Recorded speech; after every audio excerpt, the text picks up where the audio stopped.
Good afternoon. Peace, power, and Negro reparations, specifically for the descendants of the Black American Negro freedmen who built America with slave labor per the lands promised in Special Field Orders Number 15, January 16, 1865. My name is Jamin Mason, hailing from Washington State, and today I proudly consider myself a bona fide mulatto reparationist. I started my journey in 2019 as the vice chair for the People's Party of Washington State, trying to work within the system. I soon realized the system was completely broken and needed a complete overhaul. I worked on a plethora of issues, from disability rights, Medicare for all, voting reform, and of course, judicial justice for prisoners' rights. After the George Floyd protests, where my cousin Josiah was sprayed in the face with pepper spray at 7 years old, my perspectives changed dramatically. I wanted to know just how I could help my people specifically. That morphed into my reparations calling. I felt my father, may he rest in peace, jolted my spirit at that point to make me go all in for this reparations fight. With the help of other advocates in the Black Voices Collective, whom I used to work with, shout out to Lee Payne, Tremel Redden, Renee Johnston, and Joy Bunton, I was afforded the opportunity to meet with Professor William S. Darity, who truly galvanized my reparations journey. I have been extremely blessed with my interactions throughout this journey. If you are here and have been a part of that, I would like to take a moment to thank you. I believe our ancestors have guided my path every step of the way to ensure I'd end up in this exact place at this precise moment, sitting here before you today. Abraham Lincoln, Special Field Orders Number 15. What is so significant about the date April 15th? On April 15th in 1865, President Abraham Lincoln was assassinated for what the Negro Collective believes today was making the American Negro part of the Constitution. These founding documents of the United States of America made us complete citizens under a wartime law, the highest law of the land, might I add, through Special Field Orders Number 15. After all of the research and knowledge that I have gained over the last 4 years as a reparationist, I cannot sit here and tell you I think Lincoln did that out of the kindness of his heart or to be the savior for the Black American Negro freedmen who built this country. Instead, I believe he was playing his political cards to gain power most efficiently, as politicians always seem to do.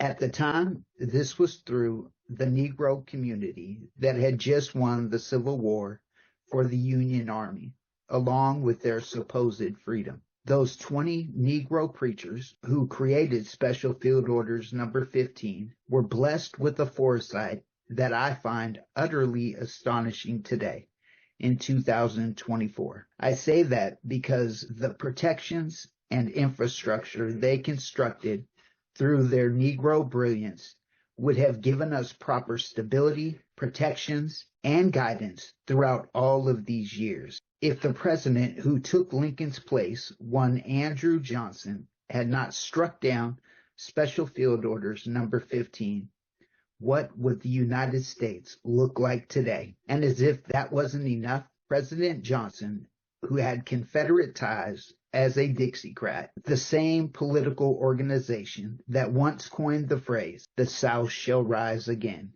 proceeded to give reparation to the Confederate slave owners who had just lost their property at $200 per Negro head. Call to action. Disability advocates unite.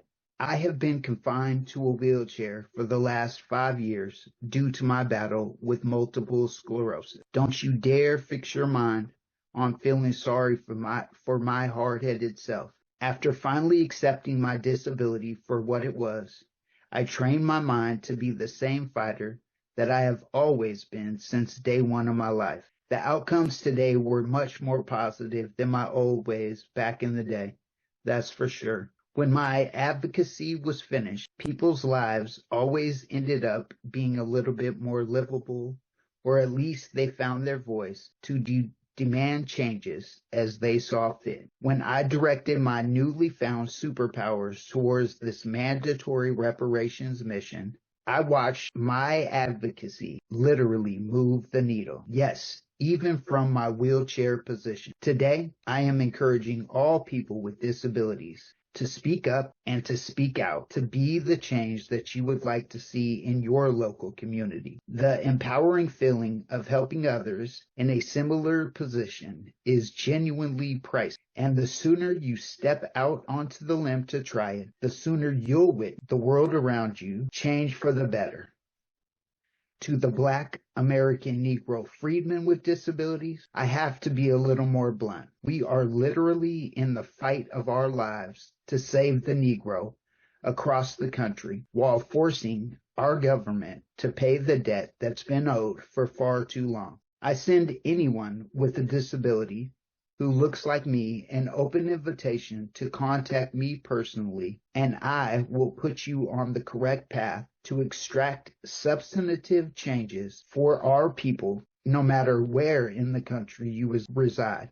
The disabled community makes up roughly 25% of the people in the United States. That means we make up 1/4 of the constituency in the USA. Do you understand how powerful that could be if we use that power collectively? My following statement is aimed directly at the Black American Negro freedmen living with disabilities in the United States. If I could bless this movement with my skills and voice, so can you. And at this moment, I am demanding that you recognize your inner superpower right now and put it towards this mandatory mission of making our people whole while resurrecting our ancestors' selfless sacrifices so that they can see their descendants thrive because of their long, almost forgotten efforts. Closing, our beloved ancestor, the late Dr. Martin Luther King Jr., had a dream, and today, so do I. On August 28th, in 1963, Dr. Martin Luther King Jr. gave his I Have a Dream speech.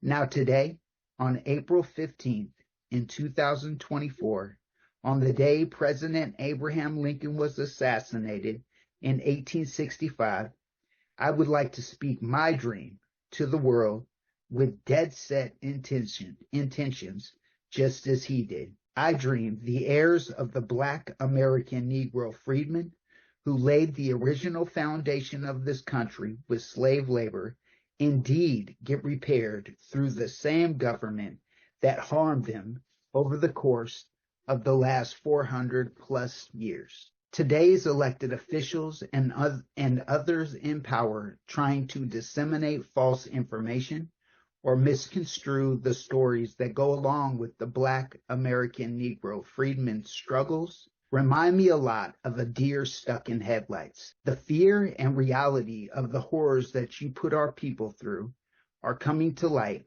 with every passing day. It is clear to me that European supremacy's clutch on power is failing due to America's over-oppressive ways, and that the American citizens are finally being open to the ugly truth that America is a huge part of that bigger problem. America has never been great if you're looking through the eyes of a Black American Negro freedman. So I challenge us all as Americans, especially the Black American Negro freedmen, to make America great for the first time ever by demanding our repair. Only then can we start rebuilding our country by first repairing one of America's original and most egregious of sins. The next generation has now arrived here in Washington, D.C. with a direct message from your Black American Negro freedmen constituents. Our ancestor, the late Dr. Martin Luther King Jr., started the mission, and today I'll pick up that torch to let you know that the time is now to cut the check, Negro or bust. Ending quote. Lastly, I gotta read my father's favorite quote to complete this part of my American Negro path. Of course, in loving memory to the late but too great Walter Benjamin Mason. Life is uncertain while death is assured. The closer that reality gets, the harder this quote hits, Pops. Miss you greatly, King, and thank you for instilling my Negro or bust mentality from day one so that I could display some Negro brilliance amidst this Black American Negro freedman excellence today to uplift all of our ancestors' selfless sacrifices and force feed our agenda for a change. Thank you.